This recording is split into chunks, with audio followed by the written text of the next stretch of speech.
भागवत जी के 5 सूत्र अब तक मैंने आपसे कहना है। अब इन 5 सूत्रों पर कोई भी सवाल हो तो आप पूछ सकते हैं।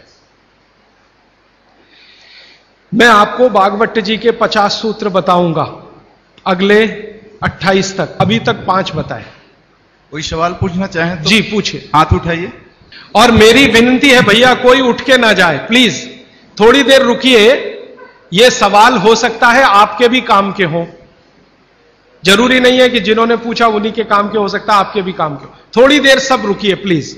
हाँ राजीव जी, आपके प्रथम सूत्र के अनुसार सोलार कुकर कितना उपयोगी है? हाँ, बहुत अच्छा सवाल है। मैं इंतजार कर रहा था कोई पूछे।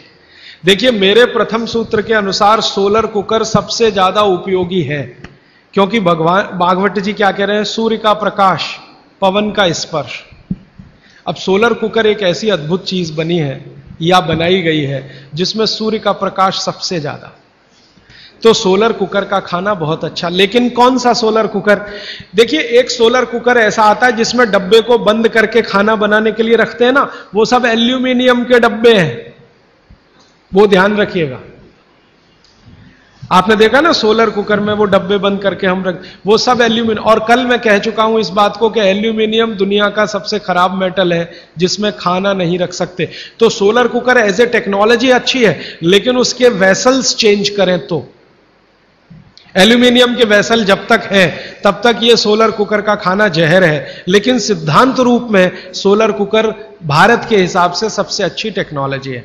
तो आप बोलेंगे फिर कोई वेसल बदल के उसमें रखिए, पीतल के रखिए, कांसे के रखिए। तो वो ये कहते हैं सोलर कुकर बनाने वाले के टाइम ज्यादा लगता है। मैं उनसे कहता हूं टाइम का बचाने का चक्कर छोड़ दीजिए, क्योंकि यहां टाइम बचाएंगे तो दूसरी जगह जाएगा, हॉस्पिटल में। तो जैसे ही सोलर कुकर में वेसल आ जाए पीतल के, कांसे के, आप उनका जरूर इस्तेमाल करिए। वो विज्ञान के हिसाब से, भागवत के हिसाब से सबसे उत्तम है। जब तक एल्यूमिनियम है तब तक मत करिए। मेरी एक विनती है, आप मुझे सर मत कहिए, या तो भाई कहिए, राजीव भाई कहिए, कुछ भी कहिए, सर मत कहिए। सारे नए इनोवेशंस पे आपने बोला। हाँ। तो आपने रेफ्रिजरेटर के बारे में बोला, माइक्रो ओवन के बारे में बोला, पर आपने एयर कंडीशनर के बारे में नहीं बोला, because even that gives CFC. उसमें भी सीएफसी छोड़ते हैं। वो मैं अभी पूरा नहीं हुआ, कल और परसों। और परफ्यूम्स बोलूंगा कल परसों, अभी 28 तक ये विषय आएगा। भागवत का सूत्र आएगा, उसके रेफरेंस में मैं बोलूंगा। आदरणीय राजीव भाई, आपके दूसरे सूत्र के हिसाब से 48 मिनट में खाना खा लेना चाहिए, पर जो बच्चे स्कूल सुबह चले जाते हैं और शाम को घर आते हैं, उनका हम क्या बहुत अच्छा, उसके लिए मैं एक विकल्प बताता हूं। जो बच्चे आपके सुबह सुबह स्कूल चले जाते हैं, उनके लिए यह सूत्र कैसे अप्लाई होगा? मेरी विनती है कि बच्चों को खाना खिला के स्कूल भेजिए। आप बोलेंगे जी खाते नहीं है, मैं आपको इसका तरीका बता देता हूं कैसे खाएंगे वो खाना। हमारे शरीर की अपनी एक साइकिल है, और वो साइकिल ये है कि कोई भी खाना खाएं तो उसके 8 घंटे के बाद ही भूख लगेगी आपको। ये शरीर का अपना नियम है।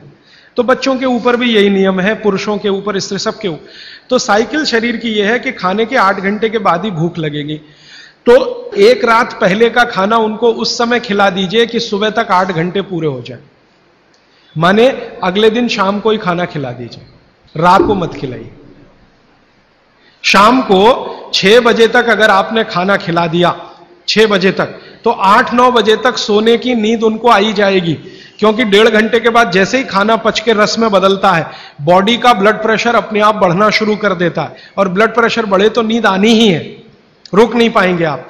तो शाम का खाना 6 बजे उनको खिला दीजिए, 8 बजे तक नींद आ जाएगी, और 6 बजे से 8 घंटा गिनेंगे तो सवेरे 4-5 बजे तक वो पूरा हो जाएगा। तो 4-5 बजे के आसपास जब वो सोकर उठेंगे तो इतनी तेज भूख लगी होगी कि आप रोटी दाल चावल खिला दो, वो खा के चले जाएंगे। आपको थोड़ा बदल ये करना है कि रात को हम बच्चों को 10 बजे खाना खिला रहे हैं या 11 बजे खिला रहे हैं, उसके 2 घंटे के बाद रस बन रहा है तो 1 बज जाएगा। 3-4 बजे तक आधा खाना पचा, आधा नहीं पचा, सवेरे उठने पर भूख लगेगी कैसे? तो आप शाम का खाना जल्दी खाने लगिए, माने सब लोग जैनी हो जाइए।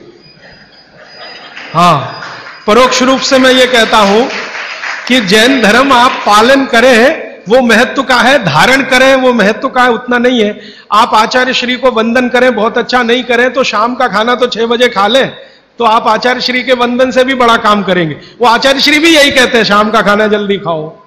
तो आप थोड़े जैनी हो जाइए, आपका भी खाना नहीं है बहुत अच्छा है, लेकिन रात का बंद कर दीजिए। बच्चों को रात का खाना बिल्कुल बंद कर दीजिए। मैं आपको विनम्रता पूर्वक कह रहा हूं, इसको मैं कल या परसों बहुत विस्तार से समझाऊंगा, पूछ लिया आज आपने इसलिए कह रहा हूं। रात का खाना बिल्कुल बंद कर दीजिए, क्योंकि बागभट्टी जी का ये जो पहला नियम है ना, ये अभी मैंने आधा ही बताया।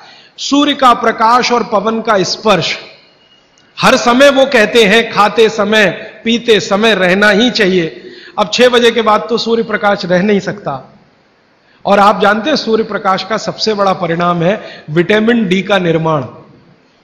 सूर्य प्रकाश में ही विटामिन डी बनता है। तो जब तक ये सूर्य प्रकाश है तब तक खाना खाएं तो विटामिन डी मिले, और बच्चों को विटामिन डी सबसे ज्यादा चाहिए। इसलिए बच्चों को तो रात का खाना बिल्कुल बंद करिए, शाम 6 बजे खिला दीजिए। सुबह 7 बजे जब स्कूल जाएंगे, खूब भूख लगी होगी, उस समय 7 बजे पराठा बना के भी खिलाइए, आलू का भी पराठा खिलाइए, गोभी का भी खिलाइए, कोई फर्क नहीं पड़ता। सुबह के भोजन पे आगे बात करूंगा। सुबह का भोजन जितना हैवी हो उतना अच्छा। गोभी का पराठा, आलू का पराठा, जितना पराठा, पूड़ी, जो पकवान सब सुबह, सब सुबह। दोपहर का खाना थोड़ा कम और रात का बिल्कुल कम, शाम का बिल्कुल कम। तो बच्चों को भरपेट खाना खिला के स्कूल भेजिए। लंच बॉक्स की जरूरत नहीं है। जब वो घर आए तो दूसरा भोजन कराइए, और शाम को 6 बजे तक तीसरा भोजन। तो मैंने कुछ बच्चों पे प्रयोग किया, शाम का भोजन बंद किया, सुबह उठते ही भूख लगती है उनको। ये तो प्रकृति का नियम है, लगे। सारे जानवर, सारे पक्षी उठते ही खाना खाते हैं। आप देखो, चिड़िया है सुबह सुबह खाने पे लग जाएगी, गाय बैल भैंस बकरी सब सुबह खाने पे लग जाएगी, क्योंकि वो शाम को सूर्य के बाद खाना नहीं खाते। कोई गाय रात को खाना नहीं खाती, खिला के देख लो, जर्सी गाय को छोड़कर। जर्सी भारत की नहीं है, इसलिए उसको भारत का पता भी नहीं है, वो रात को 2 बजे भी खा लेगी। लेकिन भारत की कोई भी गाय है, भारतीय नस्ल की गाय 6 बजे के बाद खाना नहीं खाएगी। तो भारत की तासीर ऐसी है, इस तासीर को ध्यान में रखकर रात का खाना जल्दी करिए, सुबह भरपूर भूख लगेगी। और निवेदन इतना ही है कि खाली पेट बच्चों को कभी स्कूल मत भेजिए। खाली पेट तो कभी मत भेजिए। आपने कह दिया जी दूध पी के गया, दूध पी के गया माने एक तरह से खाली पेट, सॉलिड कुछ नहीं है।